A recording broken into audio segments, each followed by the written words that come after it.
Tom Aspinall here, UFC interim heavyweight champion. I'm here in St Helens at the gym where I train. We're just in a training session. Me and a very special guest, the UFC's hottest new signing.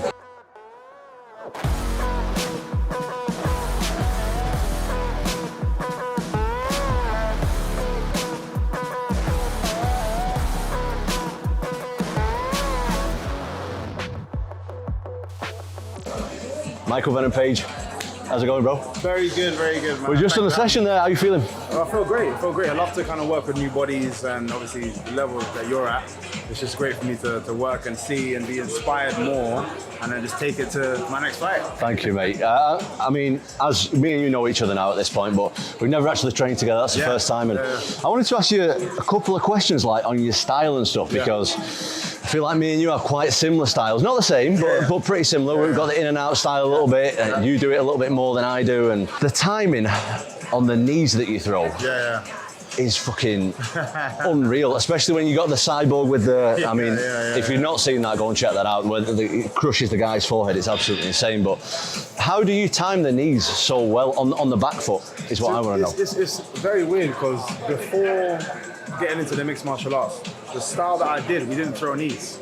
So really? It's not something that I'm even. So are you from the kickboxing style where the pants? Yeah. Freestyle kickboxing, so it's point scoring. Yeah. But all of our kicking is above the weight, so we didn't have low kicks. Yeah. We could sweep, but we didn't have low kicks, and we didn't have knees. Oh, that's wild, because I seen the fight where you kicked the guy's knee. Yeah. And like his knee exploded as well. So you didn't do low kicks or knees. Nothing. Right. So this is all new. So obviously I've now incorporated it in my style, and it's obviously effective. Yeah. But it's very, very new. And I have to blame all of my coach at London Street Fighters, because he's very detailed. One thing that he's spotted from Cyborg is when he likes to throw his overhangs, he dips his head. Oh, okay. So that's when you go straight up. What I find is a lot of people instinctively, when they see his head move forward, they adjust back. That puts you on the end of the punch. Yeah. And my coach is like, instead of, just in case his timing is good for it, it's easy. If you jump up, you're safe anyway. Yeah. What's going to happen is going to hit your body, but his head's dipped, and we got the knee. And we were training that over and over again. It's literally based on my shuffle. It's here where, the second I see someone leaning so he's doing that kind of here. Now, I shuffle back, as we would do shuffling in and out. Shuffle back and drop slightly lower. Yeah. So I'm ready to just explode. So we were just training this. Okay. And then, and when you're, I know obviously you're only demoing it there, when you're fighting, your feet are always so much to the side like this? Yes. Yeah. Now, how do you deal with like this? That's the thing though.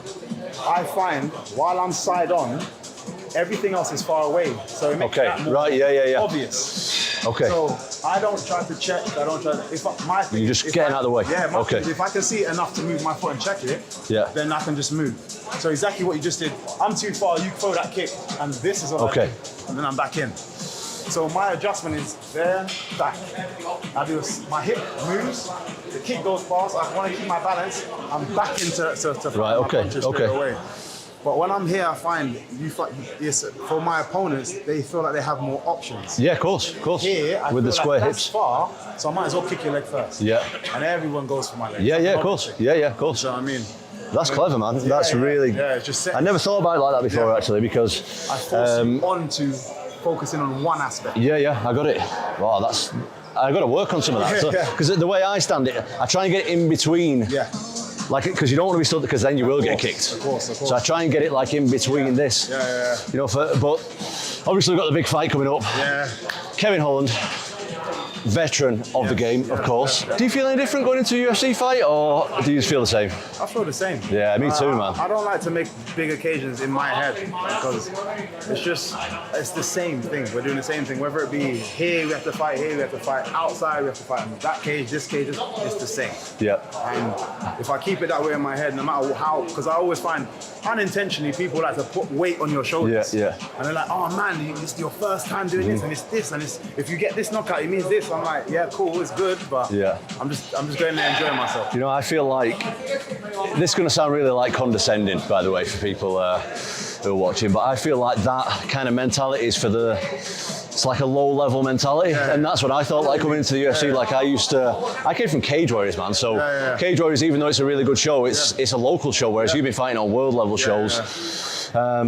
like it was a massive jump up for me, and I did the same. I always stick by the quote of like, you're fighting the opponent, not the occasion. Exactly. And I just stick by that still. For me as well, I try my best to try and take it one step further.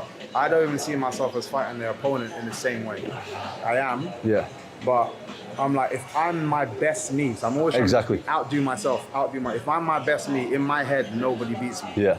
So I'm just like, I just got to be sharper than I was before. Definitely. Sharper than I was before. I think that's a great mentality, because I had the same. Now I'm pretty like at peace. Like if I tick all the boxes in training, and not even just in training, like outside the gym as well, and live my life right. Like if I go in there and I know that I've done everything, even if I lose, I'm like, well, I fucking did my best anyway. I did my absolute best. There's nothing more that I could have done, and I'm at peace with it. So, right, the last question I wanted to ask you, something that I've not experienced.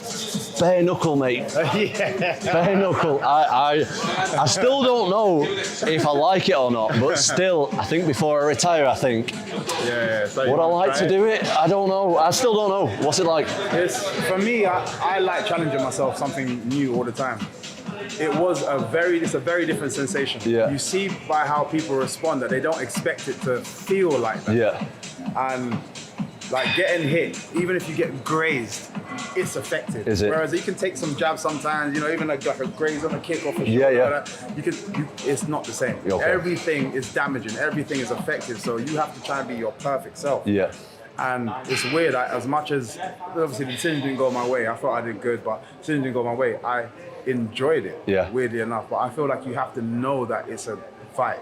It's as much as they're getting more and more technical. It's a scrap. Yeah. It is a scrap. So if you're up for just having a fight, then do it. But as you've seen with a lot of people, they get in there. The second they get hit, I see the difference in their eye watching it on the screen. And you got to be ready to do that. It's a bold, maybe one before I retire, maybe, but just to see what it's like, but you're a braver man than me, mate. Mate, thank you very much. Thanks, man. I just wanted to ask you as well. Okay. Nickname? No, I got one. I don't want one. I'm backing off the nicknames. Right, thanks for tuning in. Make sure you like and subscribe. This is MVP. This is Tom without a nickname. I'll see you next time.